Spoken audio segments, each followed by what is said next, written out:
उपमुख्यमंत्री शिंदेंकडून ठाणे जिल्हाधिकारी कार्यालयामध्ये पावसाचा आढावा घेतला जातोय।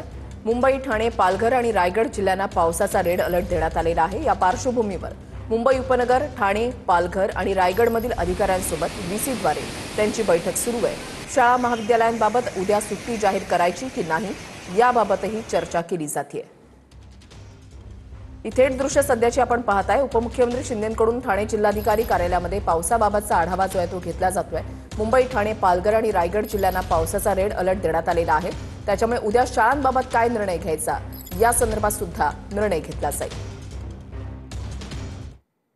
बातमी पुण्यातून आहे। जुन्नरमधील वडज धरणातून मीना नदीमध्ये 12,000 क्युसेकनं पाण्याचा विसर्ग सुरू आहे।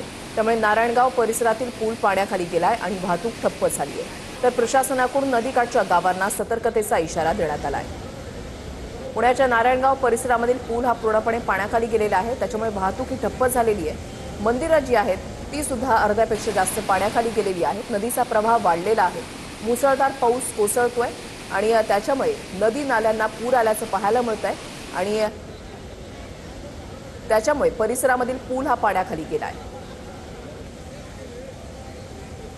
तर इकडे सोलापूर ग्रामीण नंतर आता शहरावर सुद्धा जलसंकट आलंय। सोलापूर शहरातील आदिला नदीचं पाणी आता नागरी वस्तीमध्ये शिरायला सुरुवात झाली आहे। स्वराज्य विहार, वैष्णवी हाइट्स, वसंत विहार अशा अनेक परिसरामध्ये पाणी शिरलंय। पाण्याचा प्रवाह वाढल्यास आणखी सोसायटीमध्ये पाणी शिरण्याची शक्यता वर्तवली जाते। ड्रोनच्या माध्यमातून टिपलेली दृश्य जी आहेत ती आपण या ठिकाणी पाहताय। चहू बाजूला पाणीच पाणी, पाण्याचा वेढा बसल्याचं पाहायला मिळतंय। ग्रामीण भागाला मोठा फटका बसलाय। मात्र त्यासोबतच आता सोलापूर शहरामध्ये सुद्धा विविध परिसरामध्ये पुराचं पाणी जे आहे ते शिरलेलं आहे। त्याच्यामुळे अनेक इमारतींमध्ये पाणी शिरल्याचं पाहायला मिळतंय। आदिला नदीचं पाणी नागरी वस्तीमध्ये शिरलेलं आहे।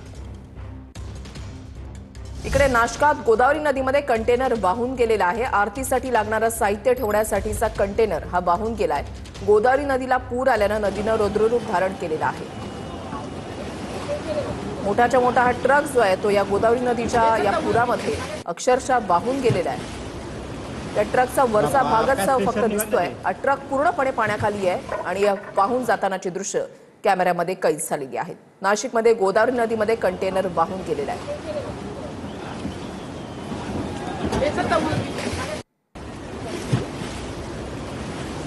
आरतीसाठी लागणारं साहित्य ठेवण्यासाठीचा हा कंटेनर होता। हा कंटेनरच अक्षरशः वाहून गेलेला आहे। पूर्णपणे उलटा झालेला आहे हा ट्रक।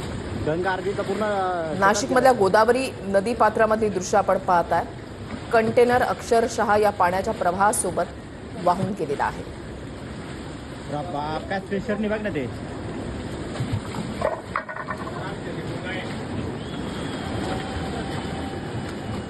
इकडे जायकवाडी धरणाचे 27 दरवाजे उघडलेले आहेत। 27 दरवाजांमधून 2.25 लाख क्युसेक वेगाने पाण्याचा विसर्ग सुरू करण्यात आलेला आहे। छत्रपती संभाजीनगर असो, मराठवाड्यामधल्या वेगवेगळ्या भागामध्ये पावसाने मोठ्या प्रमाणात हजेरी लावलेली आहे। त्याच्यामुळे नदी नाले हे तुडुंब भरून वाहू लागलेले आहेत। धरणाची पाणी पातळी चांगलीच वाढलेली आहे। तर दुसरीकडे जायकवाडी धरणाचे 27 दरवाजे उघडण्यात आलेले आहेत आणि 2.25 लाख क्युसेक वेगाने पाण्याचा विसर्ग सध्या सुरू आहे।